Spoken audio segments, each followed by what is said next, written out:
Oke, selamat malam ya kepada Bapak Ibu Saudara sekalian.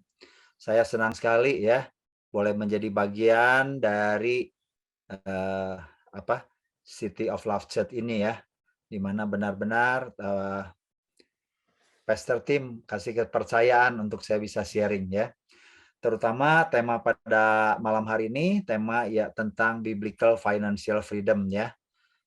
Tema ini sangat penting karena terakhir-terakhir ini ya banyak orang memikirkan tentang financial freedom ini.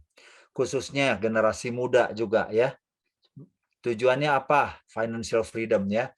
Usia baru 20, 30, 20, 30 aja udah mikirnya financial freedom ya. Nah, jadi sebenarnya istilah financial freedom itu tuh sebenarnya nggak ada ya. Saya dapatkan ini dari adik saya yang di Amerika, dia profesor di sana ya. Dan saya juga merasa ini sesuatu topik yang mungkin kita bisa sama-sama pelajari ya. Langsung aja saya share screen Bapak Ibu, jadi nanti silakan kalau memang ada pertanyaan. Bentar, ini share screen-nya agak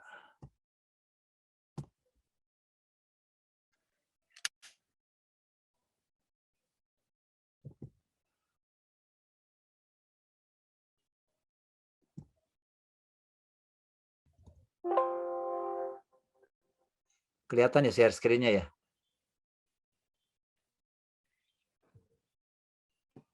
Oke, Bapak Ibu ya. Biblical financial freedom ya. Yang pertama, apakah Anda ya setuju nggak banyak istilah dikatakan uang itu bukan segalanya ya, tapi segalanya butuh uang. Ya, kira-kira Anda coba renungkan kata-kata ini betul nggak bahwa uang bukan segalanya ya. Jadi kadang-kadang orang Kristen khususnya bilang wah, tapi kalau dipikir uang tuh segalanya butuh uang. Nah, benar nggak gitu dengan statement ini ya? Kelihatannya bisa benar, tapi juga mungkin ada sesuatu yang kita juga bisa kupas nanti masalahnya ya. Oke, yang berikutnya adalah kita bicara tentang financial freedom yang akhir-akhir ini banyak sekali dibicarakan, banyak sekali menjadi topik yang menarik ya untuk di berbagai kalangan, khususnya anak-anak muda yang sedang berkarir. Kira-kira apa artinya financial freedom menurut Anda ya? Sebelum saya lanjutkan, boleh nggak ya dari Bapak Ibu kalau dengar kata financial freedom tuh yang terpikir apa? Silakan. Ya boleh ngomong langsung, boleh chatting juga ya supaya kita nggak terlalu monoton. Jadi kalau kita dengar kata financial freedom, apa yang terpikir dalam benak pikiran kita?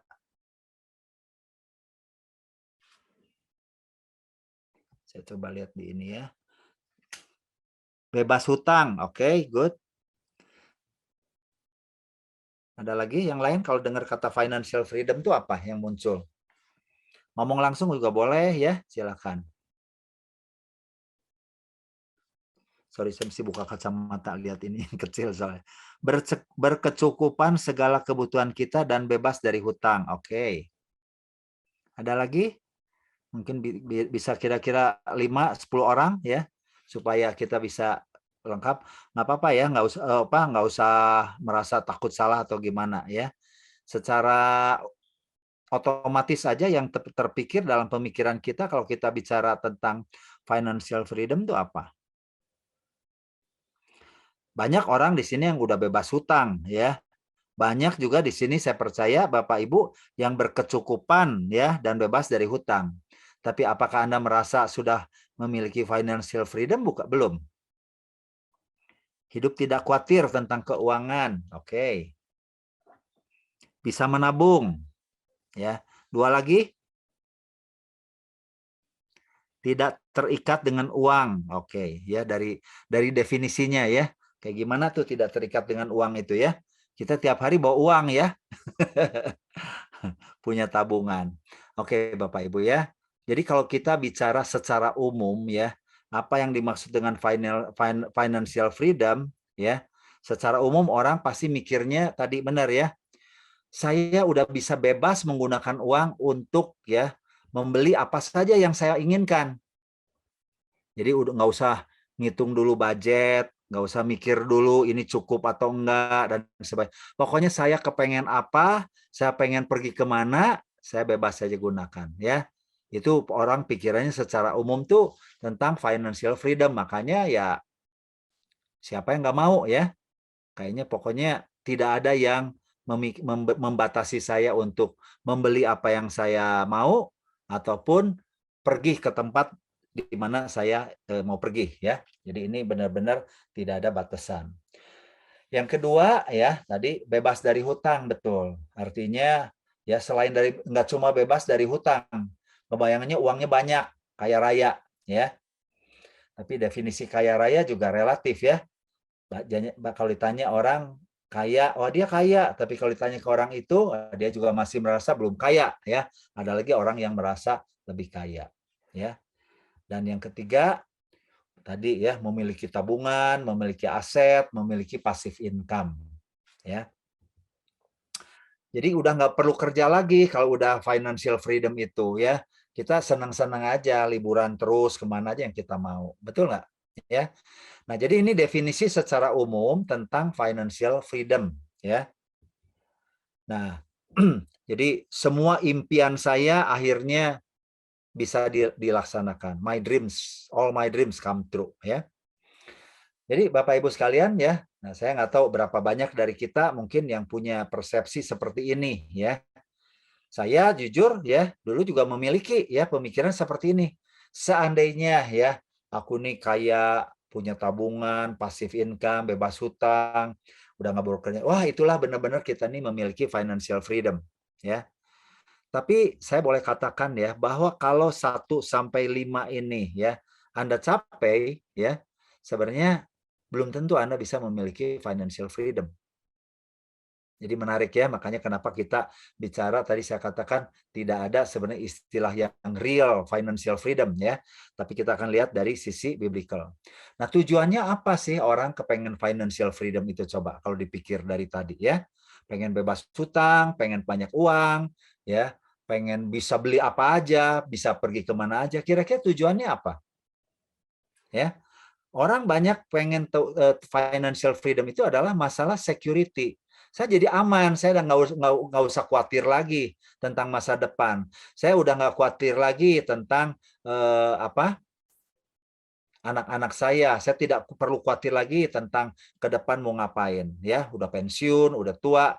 Jadi orang yang memikirkan tentang financial freedom itu sebenarnya goal yang di dalamnya, goal utamanya itu adalah security. Ya. Yang kedua adalah happiness tadi. Aku bisa pergi kemana aja, aku bisa beli apa aja, ya sehingga aku bisa happy, benar-benar bahagia. Ya, dan yang ketiga adalah aku bisa memiliki power. Orang bisa semua respect sama aku, ya. Orang semua bisa menghargai aku, orang semua bisa membanggakan aku. Betul nggak ya? Coba mungkin ada juga Bapak Ibu di sini yang punya pemikiran lain. Tapi kebanyakan ya orang kalau bicara financial freedom itu ujung-ujungnya adalah ini. Ya, bahwa kalau saya bisa mencapai financial freedom, saya memiliki sekuritas, saya memiliki happiness, saya memiliki power, ya. Tapi sekali tadi saya katakan bahwa orang yang menginginkan financial freedom dalam seperti itu, ya, itu akan berujung sebenarnya ke arah financial bondage. Ya, kenapa? Nanti kita akan jelaskan. Ya, jadi sekali lagi, kalau definisi kita tentang financial freedom itu bicara tentang uang banyak, bicara tentang bebas hutang, bicara tentang punya saham, punya aset, punya apapun juga, ya. Nah, ini ujungnya nanti ke sini, financial bondage, ya. Apa kira-kira tanda atau akibat daripada financial bondage, ya? Yang pertama adalah bad relationship. Orang yang memiliki satu motivasi untuk memiliki financial freedom tadi, uang banyak, nah akhirnya segala cara bisa dilakukan demi mencapai itu ya. Dalam bisnis pun mungkin ya bisa saling sikut, dalam pelayanan, dalam apapun juga ya, sehingga ini bisa menimbulkan satu tanda bahwa orang yang memiliki financial freedom yang berakibat financial bondage ini akan memiliki bad relationship. Ya, boleh dicek. Gak cuma di luar ya, kadang-kadang di rumah juga sama. Antara suami dengan istri, orang tua dengan anak, ini akan menjadi salah satu ya dampaknya. Yang kedua, jelas ya, kalau tadi tujuannya seperti itu, akan berakibat greedy, serakah. Orang yang kepengen kaya ya, tidak akan pernah cukup dengan kekayaannya. Akan terus memikirkan, seandainya aku punya uang 100 juta, aku akan happy. Begitu kita mencapai uang 100 juta, seandainya aku punya uang 1 miliar, ya, seandainya aku uang bisa punya 10 miliar, 100 miliar, berapa T, ya. Nah, itulah greedy ya, sifat daripada manusia. Kemudian yang menarik aja juga adalah tentang stingy ya. Stingy itu pelit. Bapak Ibu, orang yang pelit itu ya, secara statistik itu sebenarnya bukanlah orang yang miskin. Orang yang pelit itu justru orang yang menengah ke atas. Bukanlah orang yang menengah ke bawah. Kenapa dia pelit? Karena kalau aku terlalu banyak ngasih ke orang, nanti aku akan kekurangan uang. Sehingga timbul masalah ini ya. Yang ketiga adalah envy. Iri ya. Begitu lihat orang lain bisa beli rumah yang besar, begitu orang lain bisa keliling dunia, begitu itu ada satu rasa iri. Kapan aku bisa financial freedom seperti mereka? Ya, itu akibatnya. Yang ketiga adalah gaya hidup untuk berhutang demi mencapai ya tadi gaya apa tujuan tadi ya. Apalagi sekarang kartu kredit Bapak Ibu itu sangat menawarkan ya. Hanya cicilan minimum payment aja, bunganya kecil sekali ya. Kemudian gaya hidup selain dari berhutang juga gaya hidup yang boros. Ya, boros itu apa? Ya, boros itu bukan berarti membeli barang mahal. Boros itu adalah membeli barang yang sebenarnya nggak perlu. Ya, meskipun barang murah, tapi seringkali kita nggak perlu beli ya. Nah, itu yang bisa membuat itu kita hidup tuh adalah boros. Yang keempat, rasa insecure ya. Pengennya secure tapi sebenarnya akhirnya kita merasa insecure. Selalu merasa nggak aman dalam hidup ini. Ada sesuatu yang harus saya tambahkan lagi. Ya, tadi jealous dan bisa mengakhiri dengan kepahitan. Kemudian akibat yang lain adalah workaholic. Kenapa? Karena aku harus capai impianku, tujuanku untuk tadi itu, ya. Saya harus kerja mati-matian. Kerja rajin harus, ya. Tapi kerja melebihi daripada standar itu tidak sehat, tidak baik, dan juga nanti kenapa makanya ini muter ya. Orang yang workaholic ya, coba lihat aja, pasti juga relasi di rumah atau dengan lingkungan yang terdekatnya juga nggak bagus, ya. Dan bisa berujung kepada psikosomatik problem. Psikosomatik itu artinya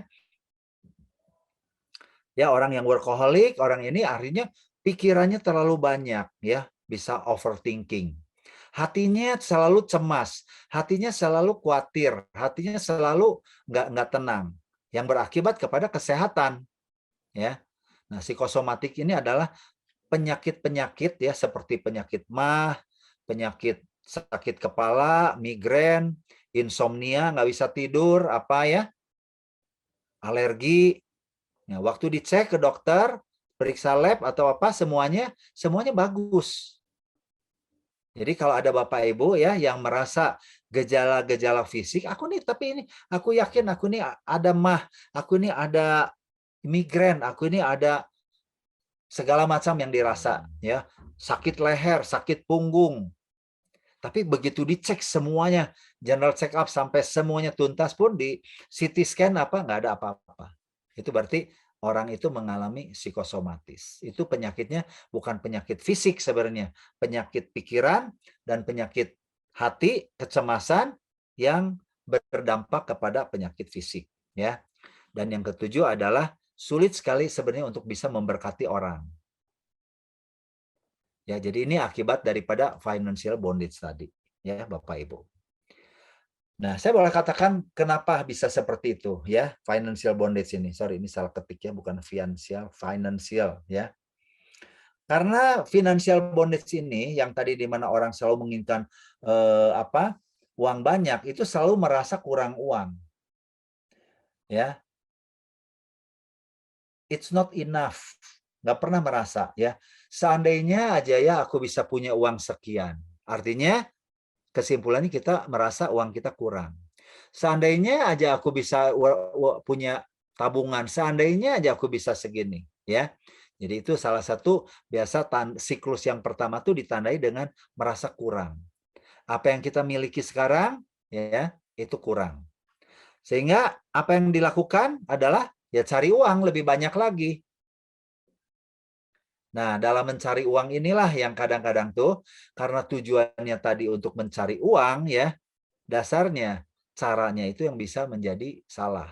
Caranya itu yang menjadi bisa ketipu. Sekarang Bapak Ibu banyak investasi bodong ya. Mungkin Bapak Ibu tahu kemarin ini ada satu ya tentang robot trading. Itu triliunan rupiah ya, angus hilang. Kenapa? Karena itu cari uangnya gampang sekali.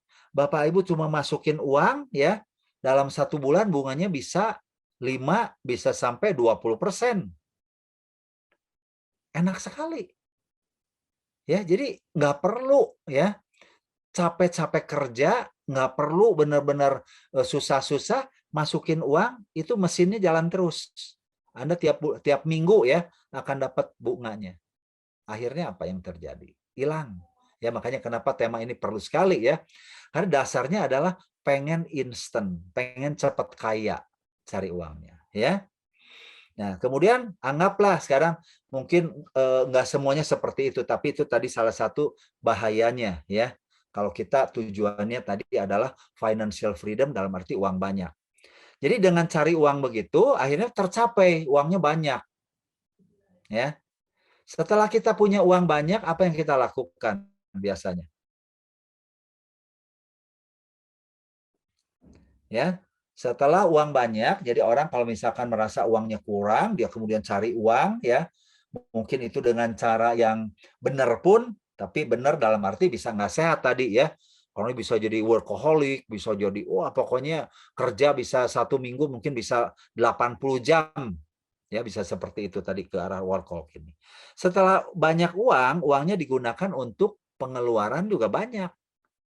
Ya, karena tadi aku ingin tunjukin gaya hidupku sekarang mau berubah ya. Gaya hidupku sekarang mau lebih bagus lagi ya. Jadi spendingnya banyak ya. Sehingga dengan spending banyak, uang banyak, akhirnya kurang lagi uangnya. Merasa yang dulu seandainya aku punya uang 1 miliar, ya begitu saya dapatkan dan spendingnya lebih banyak lagi, uang 1 miliar itu udah nggak ada apa-apanya lagi. Jadi merasa kurang lagi. Jadi nggak ada istilahnya how much is enough itu nggak pernah tercapai. Makanya kenapa ya ini istilahnya saya katakan siklus bukan financial freedom, tapi justru financial bondage.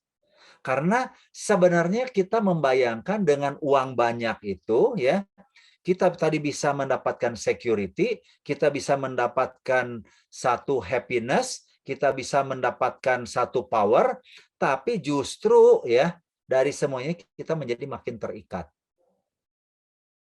Kita makin nggak bisa hidup tanpa uang. Ya, jadi makanya istilah yang benarnya bukan financial freedom, tapi financial bondage di sini. Ya, oke, Bapak Ibu ya. Nah, apa sebenarnya akar masalahnya ya? Kenapa orang itu kepengen sekali memiliki financial freedom? Kenapa orang itu pengen sekali ya memiliki ya kekayaan yang banyak, memiliki aset yang besar, memiliki ya pokoknya bebas hutang dan sebagainya ya. Jadi akar masalahnya dalam firman Tuhan dikatakan karena di mana hartamu berada di situ juga hatimu berada. Jadi ini bicaranya harta, uang, kekayaan itu tidak mungkin bisa dipisahkan dengan hati ya. Yang kedua adalah akar segala kejahatan itu adalah cinta uang, di situ dikatakan ya. Jadi bukan uangnya, tapi mencintai uang. Ya, artinya kalau udah cinta uang, apapun yang dilakukan adalah demi uang ya. Uang menjadi tuan kita. Dan kemudian yang ketiga dikatakan adalah bahwa kalau kita mau hidup dengan baik, dengan sukses, dengan bahagia, jagalah hatimu dengan segala kewaspadaan. Karena dari situlah terpancar kehidupan. Ya. Nah, jadi secara kesimpulannya, kalau bicara dengan masalah uang, itu pasti ya akar masalah itu adalah masalah hati kita. Hati yang terluka, ya. Hati yang terobek, hati yang benar-benar terbelenggu. Jadi ini biasanya punya latar belakang dulunya tuh miskin, ya. Banyak dihina, diremehkan sama orang lain. Ah, kamu nggak punya uang. Oh, kamu ini. Sehingga dari hatinya yang terluka itu, ya, dia bermasalah, makanya dia akan mempunyai satu sumpah, ya. Aku harus menjadi orang kaya. Aku harus memiliki perusahaan. Aku harus mencapai nilai tertentu. Aku harus punya rumah yang besar. Aku harus punya mobil supaya aku tidak diremehkan lagi. Ya, betul nggak? Ya, jadi Bapak Ibu, jadi balik lagi, hati yang terluka ini akan menyebabkan orang bermasalah secara finansial. Salah satunya ya. Jadi orang yang misalnya, makanya kenapa orang ada yang kaya ya, ada orang yang sombong. Ya, balik lagi ke orang sombong itu adalah orang yang kosong di dalam dirinya. Dulu saya paling nggak suka, paling sebel sama orang sombong, ya. Tapi sekarang saya mengerti, orang yang sombong, apalagi sombong secara harta, finansial, ya, Bapak Ibu boleh cek ya, 100% saya boleh katakan, dia masa kecilnya terluka soal uang. Jadi orang yang show off, ya, orang yang apa tuh karena memang dia dia tuh kosong.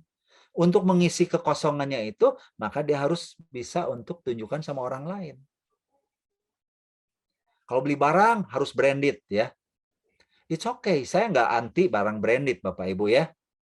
Tapi kalau dia tidak bisa beli barang lain selain barang branded, itu problem. Ya. Makan mewah, oke. Tapi kalau harus ya, kata harus selalu makan mewah, itu problem. Ya. Jadi nanti mungkin kita bisa bahas di dalam beberapa pertanyaan ya. Nah, ayat yang paling tepat adalah kita harus menyadari bahwa sebab dari 1 Timotius 6 ayat 7-10, sebab kita tidak membawa sesuatu apapun ke dalam dunia ya, dan kita pun tidak dapat membawa apa-apa keluar. Itu salah satu yang kita perlu sadari. Ya, kita datang ke dunia nggak bawa apa-apa, nanti kita pergi dari dunia juga nggak bawa apa-apa. Ya, kita lahir ya di rumah sakit waktu bayi, dipakein pakaian sama suster ya, sama dokter. Nanti kita pulang juga, kita juga hanya akan dipakai pakaian sama yang mungkin ini mayat. Betul nggak Bapak Ibu? Ya, hanya itu gitu loh. Jadi kita menyadari bahwa sebenarnya asal ada makanan, ada pakaian, cukuplah itu. Kenapa Paulus katakan ini? Ya, karena ini dasarnya lah ya. Jadi bukan kekayaan. Ya, inilah salah satu tanda orang kaya dengan orang miskin. Kalau Anda nggak punya makanan, Anda nggak punya pakaian, Anda bisa mengatakan Anda miskin secara finansial. Ya, makanya itu tugas kita sebagai anak-anak Tuhan untuk memberi kepada fakir miskin, ya, janda dan semuanya yang memang mereka sangat terbatas untuk makanan dan pakaian. Sehingga kita semua bisa menjadi orang kaya. Ya, karena definisinya cukup jelas. Tapi kalau secara dunia, ya, definisi orang kaya itu nggak jelas dan menimbulkan ya sesuatu yang bermasalah. Ya, jadi tetapi mereka yang ingin kaya terjatuh ke dalam pencobaan, ke dalam jerat dan ke dalam berbagai nafsu yang hampa dan yang mencelakakan dan menenggelamkan masuk ke dalam keruntuhan dan kebinasaan. Ya. Jadi kata ingin kaya ya ini menarik. Nanti kita bisa bahas ya. Artinya apakah salah nggak kalau saya pengen kaya Bapak Ibu? Ya, kalau ingin kaya katanya terjatuh ke dalam pencobaan. Kenapa? Ya, apakah saya ini nggak boleh kaya? Ya, banyak orang-orang Kristen anak Tuhan yang kaya juga. Tapi kalau Bapak Ibu boleh lihat ya, Apakah mereka itu ingin kaya ya atau mereka melakukan bagiannya. Karena akar segala kejahatan ialah cinta uang ya, sebab oleh memburu uanglah beberapa orang telah menyimpan dari iman ya, sehingga bisa menimbulkan berbagai-bagai duka. Nah, biarlah dari ayat ini kita coba lihat ya, inilah sebenarnya yang dimaksud dengan freedom yang sesungguhnya. Jadi financial freedom itu tadi betul ya, tadi ada yang mengatakan bahwa tidak lagi terikat kepada uang. Kita perlu uang, tapi kita tidak terikat kepada uang. Artinya apa ya?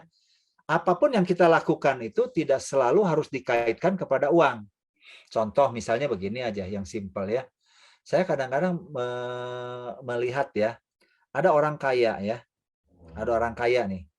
Dia nginep di hotel bintang 5 atau bintang 7 lah mungkin ya kalau perlu.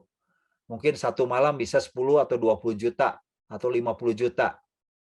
Ya. Berani dia tinggal di situ ya. Saya mendengar ada satu kesaksian ya, ada orang ya, beberapa keluarga nginep di hotel yang sangat mewah sekali, anggaplah 20 juta semalam ya. Kemudian tiba-tiba waktu kira-kira malam jam 10 jam 11 ya, ada salah satu orang turun ke bawah, keluar ya. Terus temennya nanya mau kemana? Dia bilang mau keluar, aku mau beli aqua katanya. Loh, kenapa kamu beli aqua? Kamu tinggal ini aja, tinggal bel aja, nanti juga dianterin ke kamar. Enggak, mahal, satu botol 100.000. Mending aku jalan aja sedikit ke sana, ya. Cuman berapa? Aqua di sana paling juga 10.000. Nah, Bapak Ibu, dari peristiwa ini sebenarnya ya, dia mampu nggak sih kalau udah tinggal di hotel yang satu malam 20 juta, beli aqua satu botol 100.000, kira-kira masalah nggak? Mampu nggak? Sangat mampu. Tapi dia bela-belain keluar beli aqua ya ke Alfamart, ke Indomaret, yang mesti jalan kaki atau mungkin pergi berapa ini demi menghemat itu. Nah, itu salah satu tujuan dia banyak uang, mungkin bebas hutang, tapi dia tidak mengalami financial freedom. Karena dia sangat ditentukan oleh nilai uang. Beli aqua lebih baik aku turun ya ke luar beli aqua. Padahal dia udah spend 20 juta satu malam. Ada nggak Bapak Ibu orang yang kayak gitu? Ada loh banyak ya. Somehow kadang-kadang saya juga dulu seperti itu. Ya. Kita dididik mungkin tanpa sadar ya. Kalau nawar misalkan nawar ke pasar aja ya, ditawar habis-habisan. Ya, kangkung 10.000 aja ditawar jadi 5.000 kali ya. Itu belum memiliki financial freedom Bapak Ibu. Ya, jadi financial freedom itu kita tidak ada, saya juga kadang-kadang sekarang masih ngerasa saya belum memiliki financial freedom. Contohnya gini, saya memikirkan kalau saya beli sesuatu ya, saya kepengen sekali saya ini. Kadang-kadang itu saya nggak berani. Tapi kalau saya untuk ngasih sama orang lain, saya lebih berani. Nah, ini ada sesuatu juga yang saya perlu proses gitu loh Bapak Ibu ya. Nah, di sini kalau untuk diri sendiri itu bukan nggak ada uang ya, ada uangnya. Tapi kayak nggak berani gitu loh, keluarin uang segitu. Padahal perlu. Tapi kalau untuk orang lain ngasih, saya lebih berani ya. Nah, jadi kalau kita bicara kembali lagi kepada financial freedom ini, ya tadi definisi secara dunia atau secara umum, atau kita lihat dari sisi firman Tuhan. Apa bedanya ya? Ini saya uraikan supaya lebih jelas gitu. Jadi kalau secara dunia ya, financial freedom itu adalah akulah pemilik daripada uang itu. Ya. Tuhan yang jadi pelaksananya, eksekutornya. Tuhan, aku kepengen ke sini. Aku tak mau punya ini, tolong berkati. Ya. Nah, kira-kira mindsetnya itu seperti ini. Sehingga begitu aku punya uang, ya, karena Tuhan sudah berikan saya uang, maka aku bebas menggunakan sebisanya. Padahal secara firman Tuhan kita tahu bahwa Tuhanlah yang sebagai ownernya. Kita ini uang yang ada semua itu adalah titipan. Ya, kita ini adalah sebagai manajernya. Jadi ini sangat kontras sekali. Ya, jadi makanya kalau kita bicara sekarang misalnya kalau Tuhan itu yang memiliki uang, apapun yang kita miliki sekarang, ya, kalau kita perlu spending, spending, ya, kita tinggal doakan sama Tuhan. Yang kedua, ya, tadi money is the power. Orang kalau bicara financial freedom itu artinya tadi ya, saya punya power, ya, saya punya security di dalam uang. Tapi kita tahu bahwa sebenarnya power itu adalah di dalam Tuhan. Security itu harus di dalam Tuhan. Jadi makanya kenapa tadi kalau bicara financial freedom secara dunia itu ujung-ujungnya adalah kita tidak menjadi dekat dengan Tuhan. Jadi orang Kristen janganlah punya tujuan untuk saya pengen memiliki financial freedom dalam konteks tadi ya. Karena sebenarnya kita butuh Tuhan itu sebagai power kita. Tuhan itu sebagai sumber kita, ya. Orang yang memiliki financial freedom secara dunia adalah self-centered, ya, fokusnya aku.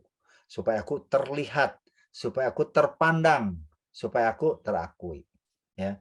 Kita tahu adalah God-centered life. Semua adalah demi kemuliaan Tuhan. Bukan untuk kemuliaan kita. Apapun yang Tuhan berikan kepada kita, ya. Jadi balik lagi tadi kalau bicara kaya, ya Tuhan berikan kita kekayaan, tapi Tuhan menjadi center, ya, bukan ini gara-gara aku nih hebat nih, aku bisa kerjakan ini, aku bisa kerjakan proyek ini. Betul, itu ada bagian manusianya. Tapi kalau tanpa Tuhan yang benar-benar bekerja, ya nggak bisa, ya. My purpose of money itu adalah tujuannya apa, ya. Sedangkan kalau kita secara firman Tuhan, apapun yang kita miliki, yang kita dititipkan uang itu adalah harus kita tanya, Tuhan apa yang Tuhan inginkan dengan uang yang ada? Tuhan apa yang Tuhan mau dengan aset yang saya miliki ini? Ya, ini sesuatu kontradiksi yang sangat besar sekali, ya. Jadi orang yang financial freedom secara dunia pasti memilih ya untuk kekayaan yang besar, kekayaan yang wow, yang luar biasa, ya. Tapi financial freedom dalam konteks Allah, kita lebih memilih tentang kehendak Allah. Orang yang lebih miskin secara keuangan bisa nggak memiliki financial freedom? Bisa, ya. Jadi bukan berarti semakin banyak uang saya semakin financial freedom. No. Kadang-kadang bisa opposite-nya, bisa sebaliknya, ya. Karena fokusnya adalah kalau secara dunia itu adalah menerima dan mengumpulkan sebanyak-banyaknya, ya. Sedangkan secara firman Tuhan, kita fokus uang itu adalah selain untuk memenuhi kebutuhan kita, itu adalah menjadi satu sarana untuk kita bisa memberkati orang lain, ya. Blessing kehidupan kita dan blessing orang lain juga, ya. Oke. Jadi emosi yang biasa terjadi adalah greedy dan envy tadi sudah, ya. Sedangkan kalau financial freedom yang sesungguhnya penuh dengan ucapan syukur dan puas. Ya. Dan yang terakhir adalah financial freedom itu adalah kalau kerja itu satu beban. Makanya cita-citaku one day aku tidak akan lagi kerja. Aku mau liburan terus ke seluruh dunia. Ya. Tapi kita tahu kodrat Allah, ya, dalam untuk manusia bahwa bekerja itu adalah satu privilege. Pada saat orang tidak bekerja, Bapak Ibu, ya, orang udah pensiun, nggak kerja lagi, nggak melakukan fungsi apa-apa lagi, nggak pelayanan, nggak apa-apa, ya, itu pasti cepat dipanggil pulang Tuhan. Ya, jadi kerja itu bukanlah karena masalah uang dan tidak ada uang. Kerja itu seumur hidup saya, seumur hidup kita harus bekerja supaya kita berfungsi. Karena itulah kodrat daripada manusia diciptakan oleh Allah. Ya. Jadi biblical financial freedom itu yang pertama sekali perlu dilihat ada tentang ownership. Kepemilikan itu tuh siapa? Harus fokus bahwa ownership itu adalah dari Allah, ya. Yang kedua, hati kita coba periksa. Makanya kenapa Daud mengatakan Tuhan selidikilah hatiku, ya. Karena bicara tentang hati. Apakah hati saya ini terluka nggak? Terhina nggak dulu, ya? Dan sampai sekarang apapun yang saya ingin capai dengan uang itu adalah untuk bisa menutupi luka hati kita. ya. Jadi setelah ownership kita bicara tentang hardship, ya. Dan yang ketiga adalah stewardship. Kalau kita sudah bereskan hati kita, bagaimana cara mengelola keuangannya? Ini pernah saya bawakan ya, tema mengelola uang itu ya, beberapa waktu yang lalu. Mungkin bagi Bapak Ibu yang ikut mungkin tahu ya pengelolaan uang seperti apa. Saya nggak bahas di sini karena ini kita fokusnya lebih kepada financial freedom yang seringkali salah sekali diartikan. Ya, stewardship, bagaimana saya bisa punya kemampuan. Ya, makanya sekarang perlu sekali ya kita belajar tentang mengelola keuangan, budgeting, ya, tujuan keuangan itu apa dan sebagainya, ya. Dan yang terakhir adalah the lordship. Lordship itu artinya Tuhanlah yang menjadi tuan saya dalam hal ini. Artinya apapun yang akan kita lakukan, fokusnya adalah kepada Tuhan. Ya, seorang hamba, seorang pegawai tidak bisa dia memakai uangnya seenaknya tanpa benar-benar persetujuan dengan tuannya. Betul nggak Bapak Ibu ya? Seorang manajer keuangan tidak bisa meskipun dia bisa keluarin uang ya, tapi dia tetap harus ada approval daripada bosnya. Nah, inilah kira-kira empat prinsip ini ya, bicara tentang ownership, bicara tentang hardship, stewardship dan lordship. Ya. Jadi sehingga kita tidak merasa memiliki ya, Tuhan itu menjadi power ya, nggak memiliki hutang, betul ya. Tapi sebenarnya seringkali bukan nggak cuma kita berhutang, kita meminjamkan uang aja seringkali itu juga menjadi satu tanda kita ini tidak bisa memiliki kebebasan karena terikat. Kalau dia nggak bayar gimana? Ada kecemasan. Jadi lebih baik kalau kita mau minjemin uang, kita siap uang kita hilang. Kalau Anda nggak siap dengan hilang uang, ya jangan minjemin karena nanti kepikiran. Ya, bisa memberi dengan generous, lebih menikmati daripada memiliki. Seringkali menurut saya ya, Bapak Ibu ya, banyak orang memiliki banyak aset, tapi tidak pernah menikmatinya. Tapi banyak juga orang yang tidak memiliki aset tapi dia bisa menikmati aset itu. Ya, saya seringkali dalam kehidupan saya ya, saya menikmati ya, meskipun saya tidak memiliki. Ya, mungkin saya nanti ini waktunya supaya nggak terlalu panjang ya. Yang keenam, kita kerja itu bukan untuk cari uang. Bukan for money. Kita bekerja untuk Tuhan dan Tuhan akan cukupkan. Ya. Yang ketujuh adalah contentment. Kepuasan, selalu puas, ya. Kepuasan di sini jangan diidentikan dengan malas ya. Jadi puas itu artinya gini, kalau kita sudah maksimalkan talenta kita, kemampuan kita, skill kita, puaslah di situ dengan tapi jangan sampai juga ya dapat berapa aja puaslah udah. Jadi orang Kristen nggak ada ambisi, nggak ada ya sesuatu. Ini juga harus dimengerti ya tentang kepuasan ini berbeda dengan kemalasan ya. Oke, yang terakhir Bapak Ibu ya. Salah satu hal yang kita perlu minta ya, biarlah damai sejahtera Allah yang melampaui segala akal akan memelihara apa? Hati dan pikiran kita. Ya, jadi bukan kebutuhan hidup kita. Pada saat hati kita, pikiran kita ini benar-benar ya dipenuhi oleh Roh Kudus. Pada saat hati dan pikiran kita benar-benar terus diperbaharui di dalam Dia, ya, maka hidup kita tuh semuanya tuh akan jauh lebih kaya, ya, melampaui segala akal tadi. Ya, kita boleh aminkan ayat ini, Bapak Ibu, ya. Oke, itu aja mungkin yang saya mau sampaikan, ya. Tuhan Allah Bapa dalam surga, terima kasih kalau malam hari ini kami boleh belajar tema tentang biblical financial freedom. Yang seringkali membuat kami tersesat kata financial freedom ini Tuhan. Karena kami percaya freedom ini hanya kami miliki di dalam Tuhan saja.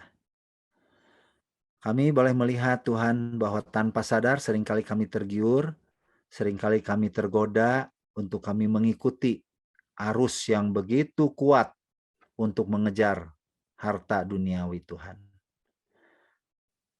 Tapi biarlah malam ini kami boleh kembali diingatkan bahwa Tuhanlah yang empunya segala sesuatu yang ada di dalam dunia ini. Dan Tuhanlah yang bisa memberikan kami power. Tuhanlah yang bisa memberikan kami security. Dan Tuhanlah sendiri yang boleh memberikan kami satu sukacita yang tidak tergantung daripada keadaan manapun. Biarlah kata-kata freedom ini Tuhan boleh kami miliki hanya di dalam Tuhan saja. Uang itu hanya sebagai satu alat yang bisa Tuhan pakai untuk memenuhi kehidupan kami, dan Tuhan pakai untuk memenuhi tujuan di dalam kehidupan kami. Tapi itu bukanlah yang terutama dalam hidup kami. Terima kasih sekali lagi Tuhan, biarlah setiap kami boleh benar-benar diperbaharui. Setiap kami boleh benar-benar menikmati daripada apa yang Tuhan sudah limpahkan, sudah anugerahkan di dalam setiap kehidupan kami masing-masing. Untuk memenuhi segala kebutuhan hidup kami, untuk bisa juga memberkati orang-orang sekitar kami yang membutuhkan Tuhan. Biarlah Tuhan sendiri yang boleh memberikan kepada kami hikmat di dalam semua keputusan tentang masalah keuangan ini Tuhan. Terima kasih sekali lagi Bapak untuk malam hari ini. Terima kasih untuk semua yang Tuhan sudah berikan, lakukan, dan akan Tuhan sempurnakan dalam kehidupan kami. Di dalam nama Tuhan Yesus, Tuhan dan Juru Selamat kami yang hidup, kami boleh berdoa dan ucap syukur. Amin.